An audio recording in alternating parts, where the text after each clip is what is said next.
Mais c'est quoi ces images qui circulent sur le net? Non mais quand je vois du contenu sur la vaisselle au mois du Ramadan, ça me sidère. Je comprends pas. Comment cela fait-il qu'il y ait plus de vaisselle à faire avant le mois du Ramadan, alors qu'on prend moins de repas que le reste de l'année?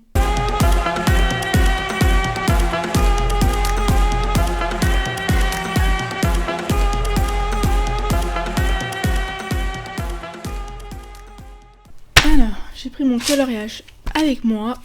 Nous allons chitchatter un peu sur ce sujet. Je sais pas si ça fait trop de bruit, je suis désolée.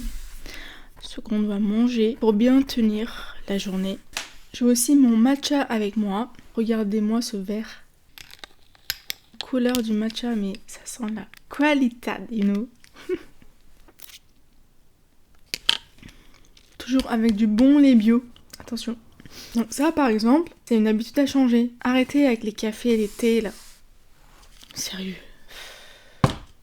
Ah d'ailleurs, en fait, cette paille, je l'ai ramenée du Maroc. Ça vient du café Bacha Coffee, qui a été créé en 1910. Très intéressant. Avec mon petit sous-verre, offert par Rose, si vous connaissez, de la chaîne MM Français. Si vous n'avez pas encore vu cette interview, c'est le moment. Bon, je sais qu'après une journée de jeûne à l'école, au travail, on veut tout dévorer. Et en plus de ça, si vous ne levez pas au srour, alors là, tout ce qu'on veut, c'est une carafe d'eau pour nous-mêmes au moment du ftour. Ne faites pas attention à ma joue. En fait, j'ai eu un problème de stockage. Et du coup, j'ai dû appuyer sur ma joue pour décharger les applications. Comme j'ai pas le temps de vider les photos là, Et j'ai un abonnement iCloud où j'ai 2 tonnes d'espace. Et le problème, c'est que je peux pas transférer toutes les photos sur iCloud. Je sais pas comment on fait. C'est du gâchis. C'est du gros gâchis.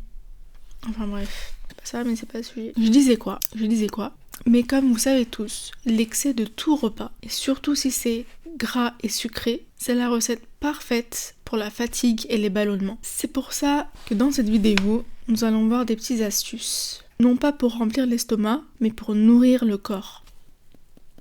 Donc tout d'abord, pour tenir toute la journée sans être KO, le suhoor est essentiel. Je vais vous partager une recette d'un overnight que j'ai préparé avant le ftour. Je vous avoue que j'avais la flemme après le ftour. Donc ce que je fais, c'est que je commence par verser un peu de lait végétal sur des flocons d'avoine. Le flocon d'avoine, c'est un aliment à digestion lente. Pour cette recette, j'ai choisi du lait de soja à la vanille que je laisse reposer un moment afin qu'il imprègne bien l'avoine et le ramollisse légèrement. Ensuite, j'ajoute du yaourt pour l'apport en protéines, mais pas nature. Je préfère une version stracciatella pour une touche plus gourmande. Après avoir bien mélangé, je voulais ajouter de la mangue, mais elle n'était pas mûre. Mais sachez que la mangue, c'est riche en eau pour favoriser l'hydratation. J'ai ajouté simplement de la banane qui aide à prévenir les crampes musculaires et la fatigue. En plus de leurs bienfaits nutritionnels, ces 2 fruits ralentissent la digestion, prolongent la sensation de satiété et apportent des glucides naturels pour maintenir l'énergie plus longtemps. Pour le ftour, le but c'est de préparer un repas qui apporte de l'énergie sans être trop lourd et surtout évitons de se remplir de fritures comme si c'était une compétition sur Instagram. S'il vous plaît, mais franchement, c'est quoi ce délire? Donc moi personnellement, j'aime beaucoup la cuisine asiatique. Faites attention si vous mangez des nouilles, soient pas trop épicées. Alors, dans les sushis, les points positifs c'est quoi? C'est que c'est léger et c'est digeste. Donc contrairement aux plats frits ou trop gras, le sushi reste une option relativement légère. C'est une source de protéines, donc il y a du poisson, notamment du saumon ou du thon, qui apporte des protéines de qualité et des oméga 3. Il y a des glucides complexes, comme le riz, qui fournit de l'énergie de manière progressive. Ce qui manque, c'est juste les légumes. Bon ça, je pense que c'est pas difficile à ajouter à côté. Donc voilà. Un autre point important, c'est l'hydratation. Bien évidemment, ne sous-estimez surtout pas l'hydratation. Il faut boire au moins 1 litre d'eau en petite quantité tout au long de la soirée, c'est-à-dire du ftour jusqu'à la fin du soir. Buvez entre les prières, entre les rakats de Tarawih par exemple. Si vous dormez pas jusqu'au soir, en profitez pour boire. Après, pour une personne qui n'a pas vraiment beaucoup d'habitude, déjà en dehors du Ramadan, c'est vrai que ça serait très difficile. Donc ce que je conseille, c'est de manger des fruits riches en eau, comme le melon, la pastèque ou bien le concombre. Il faut surtout, mais surtout éviter les sodas. Non mais ça, de toute façon, il faut pas se priver de ces boissons juste pendant le ramadan. Vous êtes d'accord? Ça doit être un mode de vie en fait. Et d'ailleurs, je me disais, j'avais bu une carafe d'eau le soir où j'avais bu une boisson gazeuse. Bah du coup, ça se comprend mieux.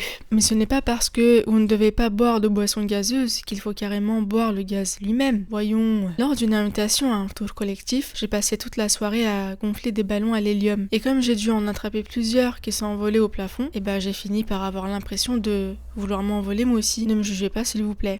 Si vous aussi vous participez à des tours collectifs, sachez que vous n'êtes pas obligé de finir le grand plateau placé au centre de la table. Pas de panique, la nourriture ne sera pas gaspillée. En revanche, ce que vous avez mis dans votre assiette, essayez de le terminer par respect et par principe. D'ailleurs, prendre en petite quantité et puis se servir au besoin, c'est aussi une sunna. Pour ma part, je n'avais pas pris de viande rouge, mais j'en ai simplement goûté 2 petites bouchées pour des raisons personnelles. Sinon, mon assiette était bien remplie de fibres et de légumes. Je ne sais pas ce que vous en pensez, mais quand le ftour est partagé, l'ambiance est vraiment meilleure. Surtout quand on est à table avec les personnes qu'on aime, ça rend le moment encore plus chaleureux. Ça permet de papoter pendant le repas, de manger plus lentement et de vraiment savourer les aliments comme il se doit. Un vrai moment de partage et de plaisir.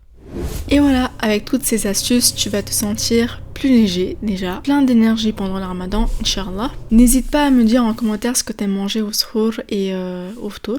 Et surtout, mange bien.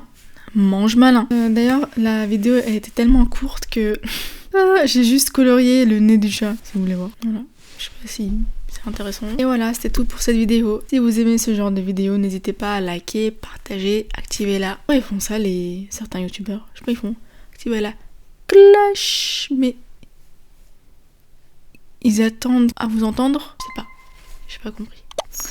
Bref, n'hésitez pas à activer la cloche pour être au courant de toutes nouvelles vidéos. C'était Shems de la chaîne M&M Français. Sur ce, prenez soin de vous, profitez de ce mois béni, prenez soin de votre corps et surtout de votre âme. Salam alaikum.